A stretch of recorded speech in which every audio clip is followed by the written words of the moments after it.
fevereiro 23, Marcos 5, de 1 a 20. Jesus finalmente conseguiu chegar à outra margem do mar da Galileia. E assim que ele saiu do barco, um homem veio ao seu encontro, um homem possuído de espírito ruim, um homem endemoniado. Esse homem vivia nas sepulturas, lá entre os túmulos, gritando, berrando. Ninguém conseguia conter o homem, porque o homem endemoniado ninguém contém mesmo, não tem como segurar, né? É uma força sobrenatural. Ele gritava, várias vezes prenderam aquele homem com correntes, e as correntes naquela época eram correntes pesadas, fortes, de ferro, e ele arrebentava todas. Ninguém segurava um homem desse, porque ninguém consegue segurar uma pessoa endemoniada. Uma pessoa que você tenta segurar e não consegue, é porque ela tem uma força sobrenatural. Uma mulher endemoniada, que vários homens não conseguem segurar, a não ser dopando, bota uma injeção, segura e dopa, e a pessoa para, está endemoniada, óbvio. Porque a mulher é mais frágil. Uma criança que você não consegue conter, precisa de 3, 4 adultos para segurar, está endemoniada. Os médicos em geral não acreditam nessas coisas de demônio, acho que isso é devaneio, maluquice de crente. Mas eu vou dizer uma coisa para vocês, doutores, os demônios existem. E praticamente todas as enfermidades mentais são causadas por espíritos malignos que são herança familiar. Se vocês procurarem se informar, até por curiosidade, estudar o assunto, por curiosidade com quem entende, há médicos que são crentes que trabalham com essa possibilidade.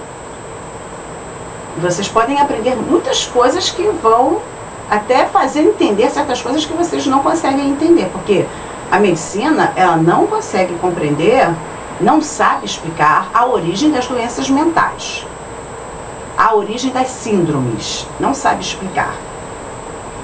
Então, procure, pesquise esse assunto. Quem pesquisa acha, vocês vão ficar surpresos. Procurem fazer as relações entre aquela pessoa e a prática religiosa da família da pessoa. Procura se informar, coloca qual é a religião, qual sempre foi a religião, quais são as suas práticas religiosas da sua família, do seu pai, da sua mãe, do seu avô, seus parentes. Procure informar. Vocês vão ficar surpresos. Bom, demônio não sai com antidepressivo nem com anticonvulsivo. Eles até ficam rindo.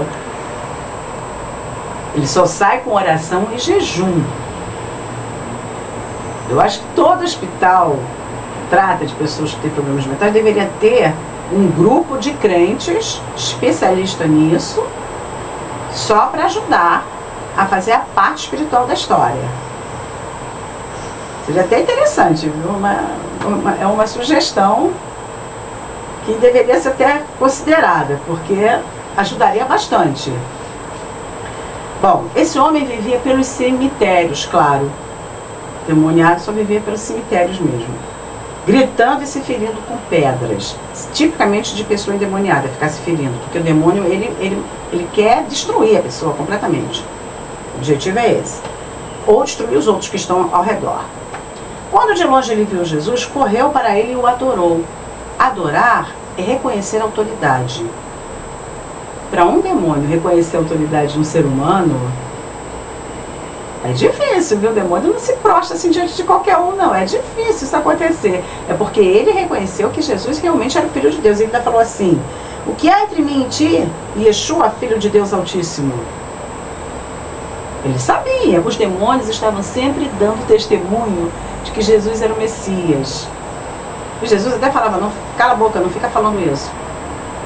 Porque eles são do reino espiritual, eles sabem, eles sabiam.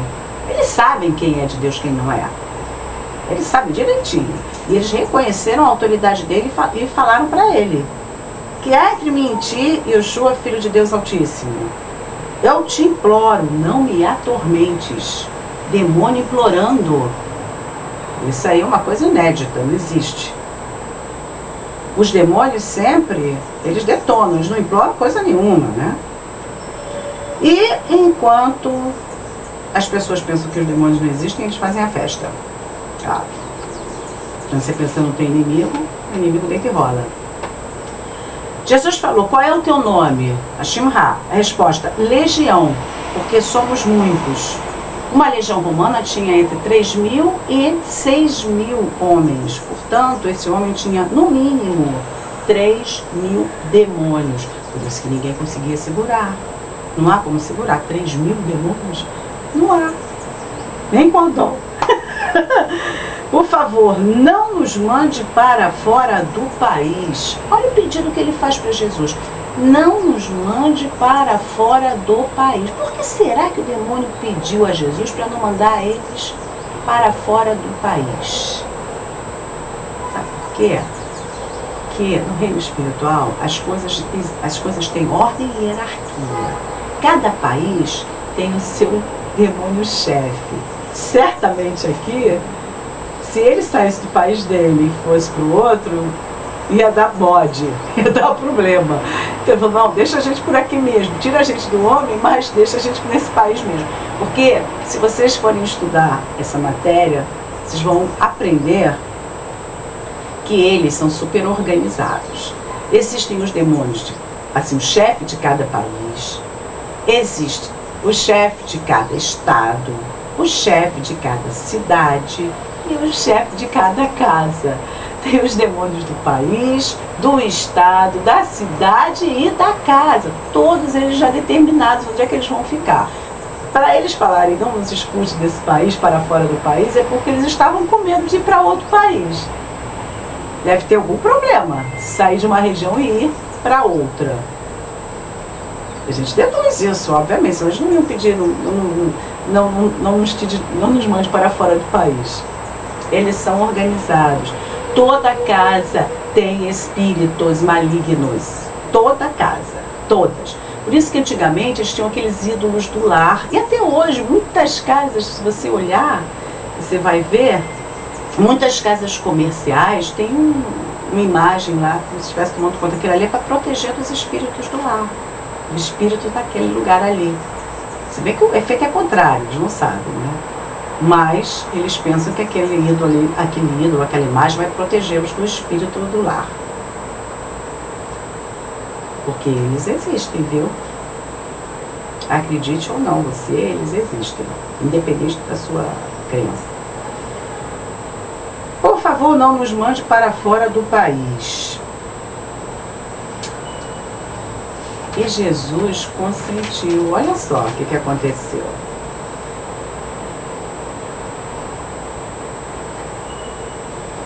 Os espíritos do lar, eles são chamados de poltergeist. Acende, apaga a luz, faz barulhinho, é sombra que passa que você vê de repente. Eles existem. Arrancam parafusos, soltam tudo quanto é parafuso, de panela principalmente. Parafusos de panela, eles adoram soltar parafusos de panela. Rasgam livros, rasgam roupa, dão sumiço nas coisas, desaparecem com as coisas dentro de casa. Vocês vão ficar espantados de saber o que eles são capazes de fazer, como eles são criativos. Cada vez eles têm uma novidade. É igual bandido, sempre não cria uma novidade, porque bandido é um espírito maligno, eles são super criativos. Eles são assim uma maravilha para criar problema. E eles são chamados de espíritos brincalhões, só que as brincadeiras deles não tem graça nenhuma. Nenhuma. É só para encher o saco. É só para deixar a pessoa irritada, perturbada, né? A pessoa não conseguir dormir, eles não deixam dormir, eles acordam a pessoa, por isso que muitas pessoas não dormem, têm insônia. Eles acordam as pessoas. A pessoa não consegue dormir.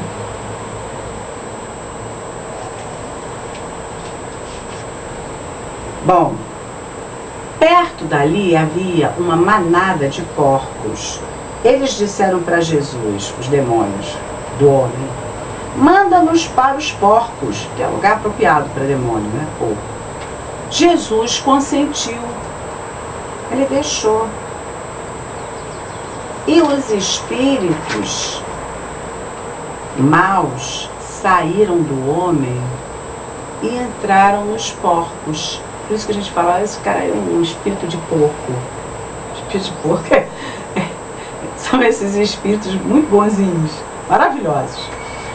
E a manada, que era de mais ou menos 2.000 porcos, se atirou da montanha no mar. Imagina, vê se porco vai se atirar. Claro que tem uma força sobrenatural aí. Eles se atiraram da montanha onde eles estavam, se jogaram no mar e se afogaram, morreram. Os homens que guardavam os porcos saíram correndo e espalharam a notícia nos campos e na cidade. E o povo correu para ver o que tinha acontecido. Chegando lá, viram aquele que era endemoniado, louco, né? Maluco, que estava lá maluco, gritando no cemitério. Ele estava vestido em perfeito juízo. Em vez de eles se alegrarem, ficarem felizes, porque o homem estava bem, aquele homem que antes estava mal, agora ele estava bem, eles ficaram com medo. Detalhe, olha o que eles fizeram. Aí os que presenciaram os fatos narraram o que aconteceu. E o povo daquela terra começou a implorar a Jesus o quê? Sabe o que pediram a Jesus? Que fosse embora. Sabe por que pediram para ele ir embora? Porque ele tinha causado prejuízo, matando os porcos, deixando os espíritos tomarem conta, se apossarem dos porcos, e os porcos se jogaram. Aí foi um prejuízo muito grande, eles ficaram preocupadíssimos com aquele prejuízo. Eles não estavam nem ligando que o homem estava bem. Que o homem estava bem, eles não estavam nem olhando aquilo. Eles estavam preocupados com o prejuízo financeiro que eles tiveram. Até hoje é assim, né? As pessoas se preocupam muito mais com a parte financeira do que com a parte do ser humano. Até hoje continua a mesma coisa, não mudou nada. Pediram para Jesus ir embora, pelo amor de Deus, imploraram. Por favor, vá embora daqui.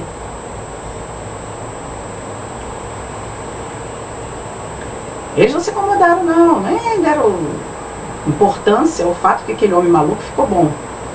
Não. O problema principal era dinheiro. Aí Jesus foi embora.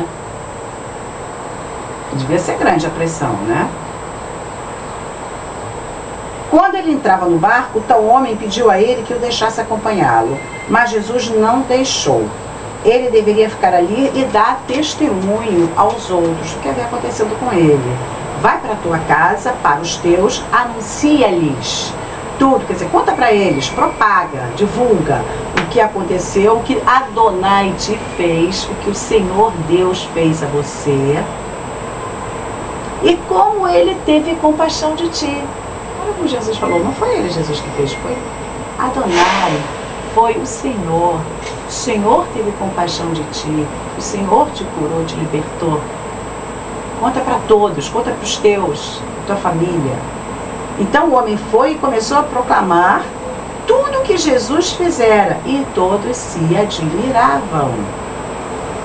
Quem é curado, quem é salvo, quem é liberto, tem que contar para os outros sobre a misericórdia do Senhor, sobre como foi liberto. É o que eu estou fazendo.